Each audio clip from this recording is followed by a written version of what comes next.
All right, so today we are discussing recombinant DNA and some issues in genetic technology. And I am certain that this information will be completely outdated within the next few years, because this is just an area that's experiencing rapid growth and rapid change. So the things that I'm talking about here, by the time you're in grad school will probably be irrelevant, but that's okay. So let's first talk about viruses, something that you're probably familiar with from your general biology, right? Viruses are non-living, number one. Make sure you understand that, right? When you have a viral infection, that's not the same thing as being infected with bacterial infection, right? So when you see commercials talking about killing viruses, right, that's kind of incorrect. It's very incorrect, because viruses aren't living things. Okay, they're just segments of DNA or RNA that are malicious. They integrate into the host cell's DNA, use the host cell's cellular machinery to replicate, do their job, right? We'll talk about how the DNA uses cell machinery next week. Today we're just looking at DNA, and this week we're just looking at DNA. All right, so the virus infects the cell, and there are a lot of different shapes of viruses. Not all viruses look the same. And then the viral DNA integrates into the host's DNA, and then the host doesn't know that it's been infected with DNA of an outside source, right? And so the cellular enzymes in the DNA and in the host cell, they're just going about their business. They're just replicating along, right? And then they replicate and produce more viruses that ultimately kill the cell, right? So let's talk about what a restriction enzyme is. Maybe you talked about this in biology. Did you? Did you talk about restriction enzymes in biology? Okay. So restriction enzymes are really neat. They're actually a defense mechanism that come from bacteria. So when you see the word enzyme, okay, enzyme is just another word for protein, okay, because a lot of times these enzymes, we're talking about it in a biology sense. We're just referring to protein, okay? So these are enzymes or proteins that cut the DNA at specific sequences. So they don't just cut the DNA wherever, right? They cut the DNA at very specific sequences. And so what was the original purpose of restriction enzymes? It's actually to protect the bacteria from viral DNA, from a virus. Because think about it, if you're one cell, if you're a unicellular organism and you get infected by a virus that causes you to burst, that's bad news, right? If we lose a cell, not the end of the world, but if you only consist of one cell and you burst, that's bad news for you, right? So these actually are a defense mechanism for bacteria. Bacteria have these enzymes, not all bacteria, but some bacteria, have these defense mechanisms that can identify, hey, there's some DNA in here that shouldn't be here. You can cut the DNA and yank it out. That's pretty cool, right? That's a great defense mechanism. So that's where they were discovered. Now, they're used in a whole lot of recombinant DNA technology. Okay, but I want to talk about where they came from, right? They actually come from bacteria. So this isn't something that scientists just created, right? They actually are naturally occurring in bacteria. And so it's not like you put a restriction enzyme and it's just going to chop everywhere, right? It only cuts at specific sequences. Okay, and this is not something you would need to know for an exam, but like there's the recognition sequence for this one, for this one, for this one, for this one, for this one. So it leaves it alone unless it's out of order. So it leaves it alone unless it recognizes that specific sequence. And this slash represents where the cut gets made. So notice it's not straight, it's staggered. Now there are ones that make blunt ends, but these are all staggered ends. So it cuts here and here. I've actually got a picture on the next one showing you what that looks like. So this one right here is the same as this one right here, okay? So it recognizes this sequence and cuts here and here.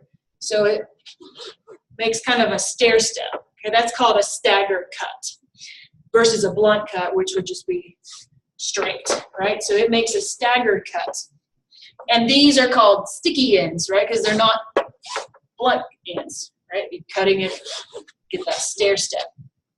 Now, if you just cut the DNA, it can't heal itself, right?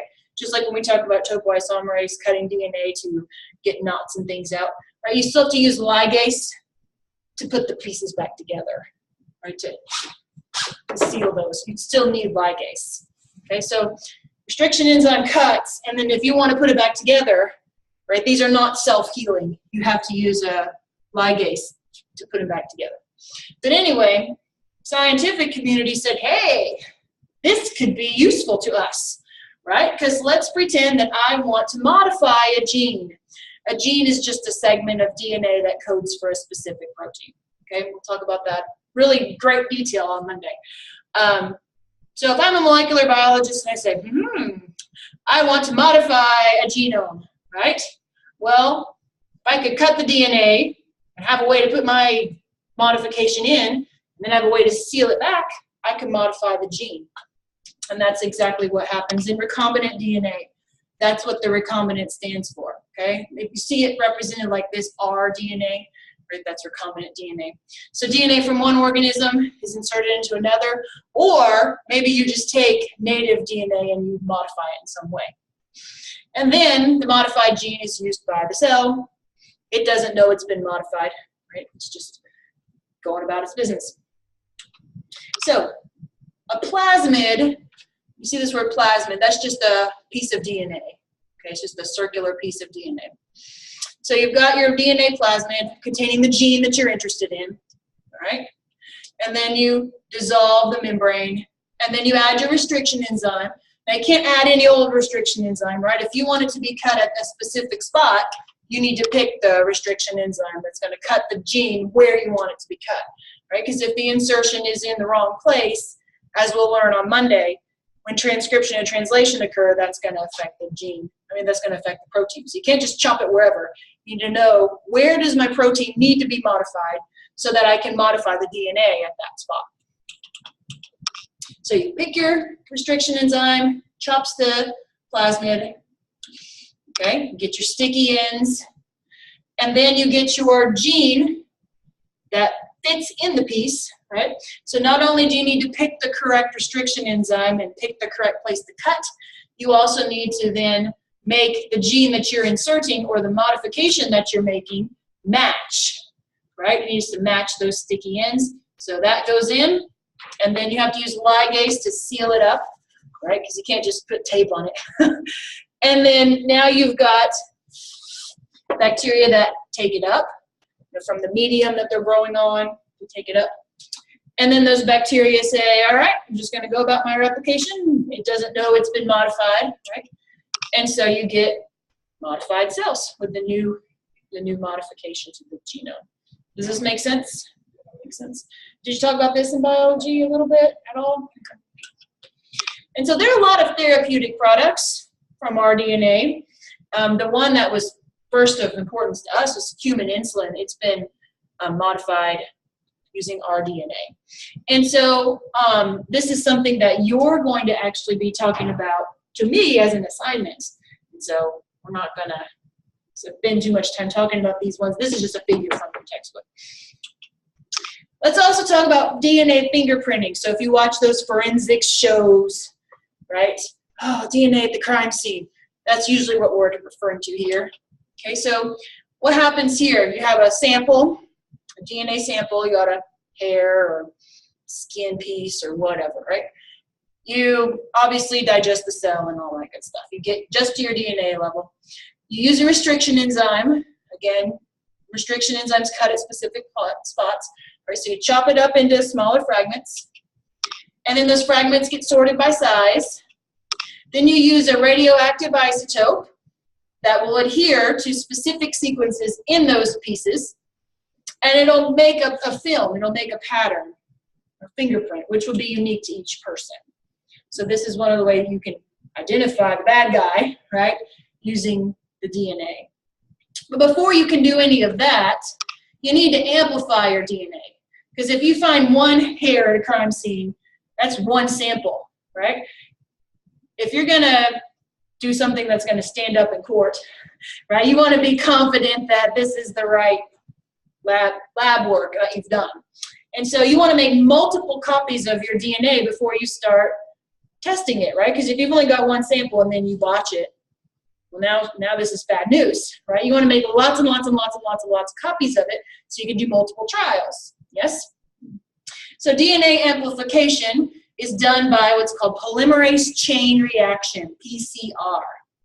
And so PCR is really cool, okay? It allows you to make pretty much unlimited numbers of copies of your sample of DNA or just of a specific gene. Remember, a gene is just a short section of DNA. And so there's a bacteria that lives in high temperatures, right? So like thermal vents on the bottom of the ocean. It lives in really hot places, hence the name. And so because it's a bacteria, that means that all of its proteins are heat resistant, right? If you take bacteria that live in a vent at the bottom of the ocean, right? Their cellular machinery is going to be tolerant to heat, whereas your average Joe bacteria on the table here is not going to be tolerant to heat. So this is using polymerase that came from a bacteria that lives in the bottom of the ocean and is high temperature tolerant. Right? So we're like magmas coming out of a thermal vent. Right? Those guys are really tolerant to heat. That's why their polymerase is being used as opposed to, say, the bacteria on the table, which would denature at high temperature. So why do you want to use temperature? Well, you're going to take your DNA and you're going to mix it with that polymerase. What does a polymerase do? Think back to on Monday when we talked about DNA replication, right? It makes more copies. It makes a new sequence. So you split it open, polymerase is what fills it in, right? And then so you take your DNA, you mix it with polymerase, and you have a primer. Remember, primer is just telling it where to start. And it's going to be specific to your gene. Now, if you're just doing it for the whole copy of DNA, you would just have a primer as well. Now, the thermocycler is really what's neat here, right? Because this polymerase only works in high temperatures, right? Because this bacteria lives at high temperature. So if you want the polymerase to work, you crank up the temperature. If you want the polymerase not to work, you lower the temperature, right? So you can regulate the temperature. When it's cranked up high, polymerase can work. When it's cranked down low, polymerase doesn't work, right? So you just regulate, you cycle. It's called a thermocycler. This is a piece of equipment, okay? This is not an organic molecule. This is just a piece of equipment. Regulating the temperature, high, low, high, low, high, low. And then every time you repeat the cycle, you get double your copies of DNA. Why, right? Because one copy of DNA produces two, and then those two would produce two, and then those two would produce two, right? So every time you repeat the cycle, you double your number of DNA strands. Or if it's just a gene, you double the number of copies you have of your gene. And again, this is regulated by temperature because this is a bacteria that likes it hot. So you can turn off, turn on, turn off, turn on, which is kind of nice. And so this is a figure from your textbook, right? Every round of PCR doubles the number of copies. So you have your DNA, your sample, your original sample. You want to make lots of copies of it, right? So first it gets separated, the primers get attached, right? There's your first cycle, and then you heat it, and then there's your second cycle, and then you heat it, and then you do your third, your fourth, your fifth, your sixth, etc. And so after about 30 cycles, you're going to have over 1 billion times more than what you started with. Because remember, this is just going to double every single time. And so if you need to do some genetic screening, like let's say that you are wanting to have genetic testing done, right? They take a sample. They're not just going to test that one sample. They're going to make a zillion copies of it to make sure that you're testing in triplicate, right? For diagnosis, obviously, if you've got a criminal, you don't want to just lock someone up forever based on one test, right? You want to do this more than once. So it's used all over the place. It's a really neat thing. And this is actually what allowed for the Human Genome Project to finish early. Because before development of PCR, the way you had to do it was basically in a lab, one nucleotide at a time, sequencing this thing. It took forever. But once PCR was done, you could sequence the whole genome, whole human genome, finished years earlier than was anticipated because of PCR.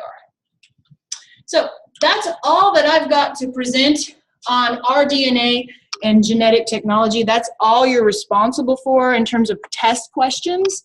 So that's where I'm going to stop the lecture for today, and then we're going to talk about your assignment.